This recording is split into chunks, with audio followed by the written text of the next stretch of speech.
샬롬, 주님의 이름으로 문안드립니다. 주님의 평강과 생명과 소망의 빛이 이곳을 방문하신 모든 분들에게 함께 하시기를 주님의 이름으로 축원합니다. 오늘은 다시 찾은 기쁨이라는 제목으로 여러분들과 함께 은혜를 나누고자 합니다. 여러분, 탈무드에 나오는 유대인의 격언을 보면 잃어버린 것에 대한 소중함이라는 제목의 글이 있는데, 인간이란 근본적으로 행복하지 않으면 만족할 줄 모르는 매우 장기 중심적이라고 합니다. 그래서 인간은요, 끊임없이 자신의 삶 가운데서 행복이란 무엇이며 어떠한 상태일 것인가, 도대체 행복의 크기는 어떻게 잴 수 있는가에 대한 행복의 크기를 재보려고 그렇게 노력을 하는 것이 인간의 본성이지만, 이렇게 해서는 절대로 행복을 측정을 할 수 없다고 합니다. 그러면 어떻게 하면 되느냐?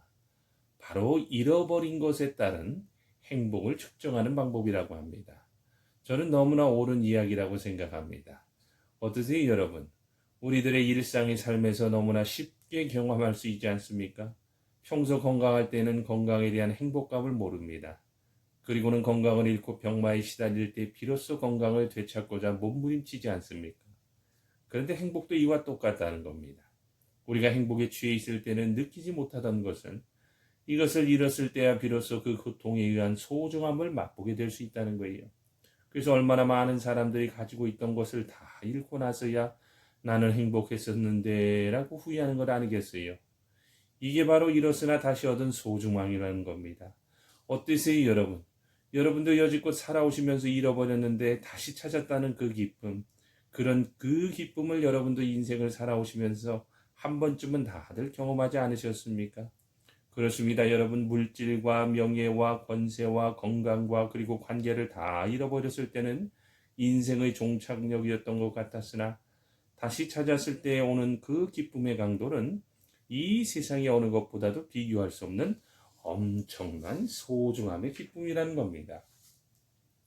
저는 오늘 본문의 내용을 가지고 설교를 하게 된 것에 대해서 정말 주님께 감사했습니다.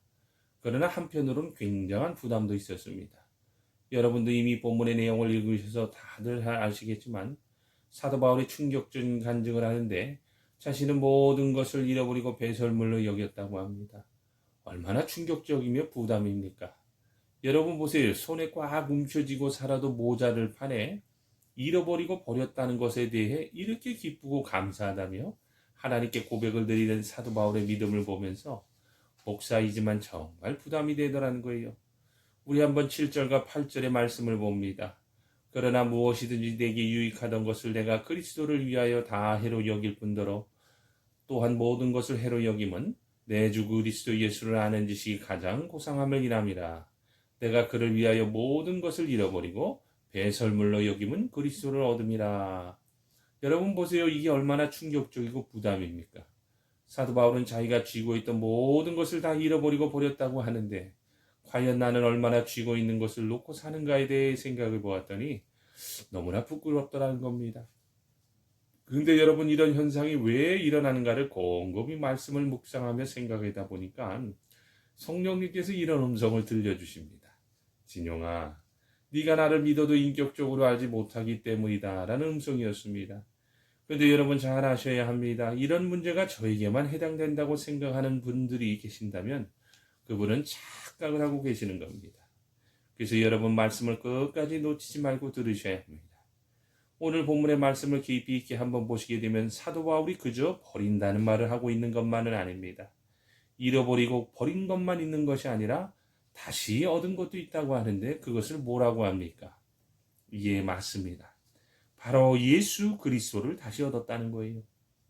그러므로 우리는요, 예수 그리스도를 어떻게 아느냐에 따라 오늘 본문을 통해 받고자 하는 은혜가 엄청나게 다를 수 있다는 것을 꼭 깨달아야 합니다. 여러분, 혹시라도 오늘 이 자리에 앉아 계신 분들 중에 예수님을 성인의 한 사람으로 알거나 2000년 전에 십자가에서 나를 위하여 죽으시고 부활승천하셔서 지금은 하나님 보좌 우편에 앉아 계시는 분으로 그냥 알고 있는 분들은요, 아마도 이 말씀이 굉장히 부담스러울 수밖에 없을 겁니다. 왜냐? 버리는 것은 현실이고 얻어지는 결과는 손에 쥐지 않기 때문입니다. 그러나 예수님을 내 삶의 주인으로 모시는 전인격적인 지와 정과 의의 만남이 있게 되면요, 이 천국의 계산법이 자연스럽게 받아들이게 됩니다. 그래서 사도 바울은 자기가 잃어버리고 배설물처럼 버린 것에 대하여 괴로워하거나 부담스러워하거나 아까워하지 않았다고 고백하고 있지 않습니까? 정말입니다. 여러분, 오늘날의 교회가 왜 이렇게 세상의 지탄의 대상이 되었다고 보세요. 나는 구원받았다고 하지만 천국의 계산법이 아닌 이 땅의 계산법으로 살고 있으면서도 교회 나와서는 거룩한 척하며 위선을 떨며 나 중심적으로 고집을 부리며 신앙생활을 하고 있기 때문은 아닐까요? 여러분, 오늘 본문을 통해서 본 사도 바울은요, 예수님을 전인격적으로 만난 사람임을 알 수 있습니다. 그만치 예수님을 어떻게 만났느냐에 따라 그 사람의 신앙생활이 달라진다는 것을 우리가 잘 알고 주님의 십자가를 더욱더 바라봐야 한다는 거예요. 여러분, 오늘 본문 2절을 보면 좀 듣기에는 거북한 느낌이 드는 의미 강한 단어를 사용해서 사도 바울이 유대인의 율법자들을 개라고 표현하고 있습니다. 제가 2절을 읽어드립니다. 개들을 삼가하고 행악하는 자들을 삼가하고 손하는 등을 삼가라. 여러분, 지금 사도 바울이 뭐라고 합니까? 개들을 조심하고 악한 일꾼들을 조심하고 살을 잘라내는 할례를 주장하는 자들을 조심하라고 합니다.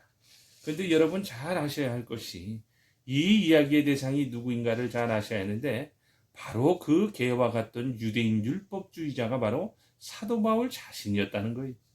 여러분, 사도 바울이 자신을 표현할 때 개라고 한 것은 물고 늘어지는 성격 때문인데, 과거의 자기의 모습이 그렇게 지독했다고 합니다. 그러면서 사도 바울이 4절부터 6절까지 해서 자신이 육체를 자랑할 만한 사람이었다고 과거의 자신을 소개하면서 나는 8일 만에 할례 받은 사람입니다. 이스라엘 족속이요 베냐민 지파요 히브리인 중에 히브리인이요 바리새인 중에 바리새인입니다. 라면서 장망하게 자신의 화려했던 과거를 늘어놓으면서 세상의 기준으로나 율법으로는 전혀 흠잡을 데 없는 완벽한 사람이었다는 거예요. 그러나 그런 사도 바울에게 참 기쁨이 없었다고 합니다. 오히려 점점 무서운 사람이 되어가면서 교회를 더 무섭게 박해하면 심지어는 스데반을 죽이는 데 앞장섰던 지독한 사람이었습니다. 여러분, 예수님께서도 당시 서기관들과 바리새인들을 향해 개라고 표현하셨습니다. 그것은 그들이 다른 사람을 물어뜯어 죽이는 사람들이었기 때문이라고 합니다. 여러분, 누가복음 18장 11절에 보면 왜 바리새인들을 향해 예수님께서 개라고 표현한지를 잘 알 수 있는 기록이 나오는데, 성전에서 바리새인이 기도하는 장면이 나오는데 얼마나 기가 막힙니까? 제가 읽어드립니다. 하나님이여, 나는 다른 사람을 곧 토색, 불의, 간음을 하는 자들과 같지 아니하고 이 세리와도 같지 아니함을 감사하나이다 하면서 다른 사람들을 대놓고 비판하고 정죄했다고 합니다. 여러분, 오늘날을 보세요. 예수님을 믿어도 예수님을 인격적으로 만나지 못하면 이런 율법주의적인 신앙생활을 할 수밖에 없어요. 그런데 이런 육체적이었고 율법적이었던 사도 바울도 예수님을 인격적으로 만나고 나서야 비로소 이런 율법주의자의 삶을 버렸다며 7절에서 뭐라고 고백하고 있습니까? 그러나 무엇이든지 내가 유익하던 것을 내가 그리스도를 위하여 다 해로 여길 뿐더러. 할렐루야, 아멘 아닙니까? 사도 바울이 만난 예수님을 우리 한 분 한 분도 다 만나시기를 주님의 이름으로 부탁드립니다.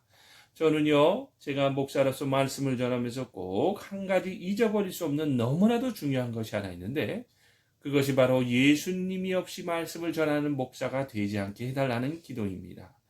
여러분 보세요. 얼마나 많은 사람들이 교회를 나온다고 하지만 움켜쥐려고만 하고 잃어버리고 버리지 못하여 주님의 십자가를 발견하지 못한 채 몸뚱아리만 왔다 갔다 하는 짝퉁 크리스찬들이 많습니까?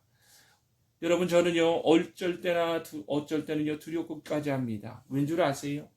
나는 구원받았습니다라고 하는 너무나도 많은 성도요, 제자라고 하시는 분들이 정작 살아가는 삶을 보게 되면 잃어버리지 않으려고 바둥바둥하며 옛 죄의 습성이 너무나도 아까워서 배설물처럼 버리지 못하여 예수님 없이도 신앙생활을 한다고 착각하는 분들이 너무나 많기 때문이라는 거예요. 여러분, 얼마나 많은 교회가 예수님께서 교회의 머리라고 하는데도 예수님 없이 움직여지는 이유가 과연 무엇일 것 같습니까? 너무나도 간단합니다. 예수님 말고 다른 것에 마음이 있기 때문이라는 거예요. 여러분, 왜 2절 후반부에서 사도 바울이 손할례당을 삼가라고 하는 줄 아세요? 여러분, 손할례당의 특징은요, 자기 자랑, 업적, 금식, 봉사를 과시하며 행위 중심적인 삶을 살아가는 철저한 나 중심적인 사람들이었습니다. 그러나 3절에 나오는 진짜 할례당은요, 하나님의 성령의 공급하는 힘으로 봉사하고 주님의 십자가를 자랑하며 자신을 신뢰하지 않고 오히려 더 내려놓는 삶을 통해 하나님의 영광을 드러내는 사람들이라고 합니다. 그래서 이런 사람들의 특징은 항상 내가 죄인입니다라며 기도를 하는데, 여러분 이미 앞에서도 제가 짧게 언급했지만 예수님으로부터 괴라고 욕을 들었던 바리새인들은 어떻게 기도했다고 합니까? 하나님이 연하는 다른 사람들처럼 토색 불이 간음을 하는 자들과 같지 아니하고 이 세리와도 같지 아니함을 감사하나이다라면서 다른 사람들을 비판하며 정죄하는 기도를 했습니다. 그러나 여러분 누가복음 18장 18절에서 세리의 기도가 나옵니다. 그런데 이 세리의 기도는요, 바리새인들의 기도와는 정반대입니다. 이 세리는 너무나도 간절하게 자신이 죄인이라고 성전에 올라가지도 못하고 하늘도 쳐다보지 못하면서 회개의 기도를 드렸다고 합니다. 제가 읽어드립니다. 세리는 멀리 서서 감히 눈을 들어 하늘을 우러러보지도 못하고 다만 가슴을 치며 가로되 하나님이여 하나님이여 불쌍히 여기옵소서 나는 죄인이로소이다. 어떠세요 여러분? 바리새인들처럼 소원 할례당 같은 믿음 생활을 하고 싶으세요? 아니면 진짜 할례당처럼 신앙생활을 하기를 원하십니까? 여러분 소원 할례당의 특징은 나는 구원은 받았다고 하지만 시간이 흐르면서 구원의 확신이 없어지고 가슴이 먹먹해지면서 정죄하고 참 평안이 사라지면서 하나님의 영광을 드러내는 것이 아니라 나의 의를 드러내고 사는 사람들입니다. 그러나 진짜 할례당은 다릅니다. 사도 바울처럼 내가 죄인입니다라며 잃어버려도 배설물처럼 버려도 이 세상이 줄 수 없는 영생의 근원이요 기쁨이 되신 예수님을 다시 얻었다는 소중함으로 감사하면서 기뻐하면서 새로운 변화된 삶을 시작하는 사람들이 참 할례당이요 크리스찬이라는 겁니다. 여러분 너무나도 감동적인 간증을 하나 소개합니다. 이 간증이 오늘의 제 설교입니다. 그만치 잃어버렸지만 다시 오는 기쁨이 얼마나 크다는 것을 잘 이야기해주고 있는데 50대 중반의 어느 부부의 이야기입니다. 남편이 의사로서 병원 원장으로서 잘 나가던 분이었는데 그만 불치병으로 쓰러지게 되면서 비록 잃어버리고 버리게 되었지만 주님을 다시 얻게 되어 기쁩니다라는 감동적인 이야기인데 제가 그대로 읽어드립니다. 내 것이 아닙니다. 한때는 이 아름다운 집이 제게 큰 자랑이었습니다. 심혈을 기울여 꾸민 아름다운 우리 집 잡지에 여러 번 나왔다고 너무나 자랑스러웠던 우리 집. 행여나 때가 탈까 혹여나 먼지나 탈까 닦고 쓸고 했던 우리 집. 하지만 남편이 아프고 보니 제가 있을 곳은 궁궐 같던 우리 집이 아니라 몇 평 안 되는 비좁은 병실이었습니다. 피곤한데 한번 누일 곳은 푹신하고 안락한 라텍스 침대가 아니라 딱딱하고 좁은 보조 침상이었습니다. 내 거라 믿었던 남편과 공동 명의로 되어 있던 자랑스러운 내 집도 알고 보니 제 것이 아니었습니다. 바라만 봐도 뿌듯했던 참으로 고운 접시들과 이쁜 그릇들. 난 왜 이렇게 꽂히는 게 많은지. 남들은 그릇이면 그릇, 가구면 가구, 옷이면 옷 하나만 꽂힌다는데 난 왜 이 모든 것을 다 갖고 싶지라며 투덜대게 만들었던 내 못 말리던 그릇사랑. 수많은 이쁜 그릇들도 남편과 함께하는 병실에서는 아무런 소용이 없었습니다. 제가 황량한 병실에서 쓸 수 있는 건 보잘것없는 플라스틱 접시와 종이컵뿐이었습니다. 15자 북박이장에 가득한 수많은 옷들과 제가 사랑에 맞지 않았던 명품백들, 이것 또한 제 것이 아니었습니다.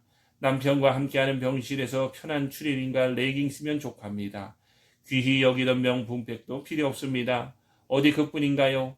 20년 넘게 나의 자랑이었던, 나를 빛나게 해주고 나를 완전하게 해주고 믿었던 내 남편도 제 것이 아닙니다. 내 것이 아닙니다. 내 남편이 의사였는데 이제는 환자로 누워서 의사들의 이야기를 듣는 신세가 되었습니다. 의사들은 말합니다. 마음의 준비를 하라고. 이 또한 내 것이 아니라고. 이제 압니다. 내 분신, 내 생명, 내 사랑하는 아이들조차 제 것이 아니라는 것을요. 이 아이들 또한 그분이 제가 잠시 맡기셨던 선물임을 세상이 너무 좋아서 제가 깜빡 잊고 있었습니다. 근심염려 또한 제 것이 아닙니다. 적혈구의 수치가 모자라 수혈해도 의사가 제 아무리 무서운 말을 해도 그것 또한 내 것이 아닙니다. 내 아버지의 것입니다. 너희 염려를 다 주께 맡기라. 이는 그가 너희를 돌보심이라. 근심염려는 다 주께 맡기고 내 남편 또한 주께 맡기고 저는 이 밤 또한 기다립니다. 내 것이 아닌 걸 내 것인 양 소유하며 자랑하며 욕심내었던 제 무지를 제 교만을 제 과거를 회개하며 눈물로 기도합니다. 의사의 권유로 내일 호스피로 옮기는 우리 남편이 무덤에서 걸어 나온 나사로처럼 그곳을 건강하게 걸어 나온 최초의 증인이 되도록 기도합니다. 하나님이 함께 하시면 불가능한 일이 없을 줄 믿습니다. 저는 오늘도 기적을 선택합니다. 절망을 거부합니다.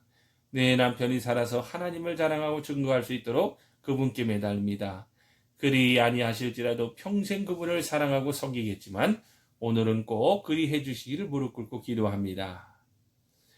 어떠세요, 여러분? 잃어버렸다고 생각했는데 다시 찾았다는 이 아내의 고백. 이거야말로 가장 큰 하나님의 선물이라고 하지 않습니까? 잃어버리고 다시 얻은 것이 뭐라고 합니까? 내 것이 아니라고 합니다. 집도 그릇도 명품백도 심지어 자식도 근심과 염려도 내 것이 아니라는 믿음의 고백이야말로 얼마나 귀하고 아름답습니까? 이게 바로 예수 그리스도를 진정으로 만난 사람들의 간증이라는 겁니다. 여러분 말씀을 맺습니다. 여러분 항상 여러분의 신앙생활을 점검하고 또 점검하셔야 합니다. 오늘날의 세대가 얼마나 편리하고 편안하고 보기 좋은 곳에만 익숙해져 있지 않습니까? 그래서 나 하면서 내가 마음에 드는 사람, 내가 친한 사람, 날 잘해주는 사람과 함께 있고만 싶어 하지 오히려 주님과 함께 하고 싶어하는 크리스찬들이 그리 많지 않다는 거예요. 여러분 요한계시록 3장 17절을 보면 이런 말씀이 나옵니다. 네가 말하기를 나는 부자라 부유하며 부족한 것이 없다 하나 네 공부한 것과 가련한 것과 가난한 것과 눈먼 것과 벌거벗은 것을 알지 못하는도다. 여러분 얼마나 무서운 책망입니까? 어떠세요? 여러분은 예수님을 더 깊이 알고 하나가 되기 위해서라면 불편함도 힘든 것도 마다하지 않을 수 있습니까? 여러분 곡해하시면 안 됩니다. 오늘 제 설교가 모든 관계 모든 소유 다 버리라는 말이 아니에요. 물론 주님께서 버리라고 하시면 버려야 하지만 그것을 최고의 것으로 의지하지 말라는 겁니다. 저나 여러분이나 크리스찬이라고 하면서 잃어버리고 버려야 할 것이 있다면 지금 이 시간에 믿음의 결단으로 내려놓기를 바랍니다. 그러면 그때가 바로 새로운 길이 열려지면서 상상할 수 없는 영원한 생명의 주인 되신 예수 그리스도를 다시 얻게 되고 동시에 놀라운 성령님의 인도하심이 있다는 것을 꼭 육두에 새기시고 날마다 주님의 십자가로 죽고 주님의 십자가로 다시 사는 놀라운 십자가의 신비를 맛보는 저와 여러분이 되시기를 예수님의 이름으로 축원합니다. 아멘.